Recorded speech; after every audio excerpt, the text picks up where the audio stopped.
এয়া কংগ্ৰেছৰ প্ৰতিবাদৰ দৃশ্য। নিশাৰ ভাগতো নলবাৰী নগৰ চহৰৰ মাজেৰে এইদৰে প্ৰতিবাদী মিছিল উলিয়াইছে কংগ্ৰেছ কৰ্মীসকলে। গোটেই প্ৰসংগটো বিশেষকৈ গৰু চোৰক লৈ ৰাজ্য উত্তাল হৈ আছে।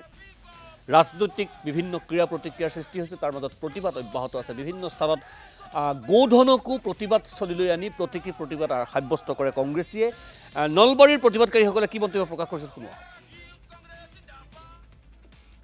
প্ৰদেশ কংগ্ৰেছৰ সভাপতি গৌৰৱ গগৈ ডাঙৰীয়া আৰু অসম প্ৰদেশ যুৱ কংগ্ৰেছৰ সভাপতি যুৱেৰানম ডাঙৰীয়াৰ নিৰ্দেশ মৰ্মে আজি নলবাৰী জিলা যুৱ কংগ্ৰেছৰ উদ্যোগত আমাৰ টিহু বিধানসভা সমষ্টিৰ শনিৰোড চকত আপোনালোক সকলোৱে গম পায় যে আজিৰ পৰা ৩-৪ দিন ধৰি বাতৰিৰ শিৰোনাম দখল কৰা আমাৰ নলবাৰী সমষ্টিৰ বিধায়ক জয়ন্ত মল্ল বৰুৱা ডাঙৰীয়াৰ পত্নীয়ে যি ৰাজসাহাৰ্য লৈছে তাক লৈ আজি অসমৰ ৰাজনীতি উত্তাল হৈছে।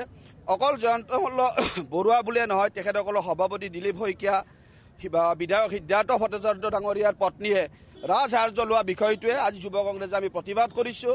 ইয়াৰ জৰিয়তে আমি অসমৰ মাননীয় মুখ্যমন্ত্ৰীক বুজাই দিব বিচাৰিছোঁ যে আপোনালোকে বিভিন্ন সময়ত কয় যে আমাৰ সহজৰৰ গাঁৱৰ যিসকল মহিলা তেখেতসকলক ১২৫০ টকা দিয়াৰ পৰিৱৰ্তে আপোনালোকৰ পত্নীয়ে ৫০ লাখ টকা ৰাজসাহাৰ্য লয়। এই কথাটোত আমি তীব্ৰ প্ৰতিবাদ কৰিছোঁ। হিমন্ত বিশ্ব শৰ্মা ডাঙৰীয়াক আমি বুজাব বিচাৰিছোঁ যে আপুনি অতি শীঘ্ৰে আপোনাৰ আণ্ডাৰত যিহেতু CM ভিজিলেন্স আছে, আপোনাৰ আণ্ডাৰত যিহেতু CID আছে, তাৰ কাৰণে আপুনি SIT ফ'ৰ্চ গঠন কৰক।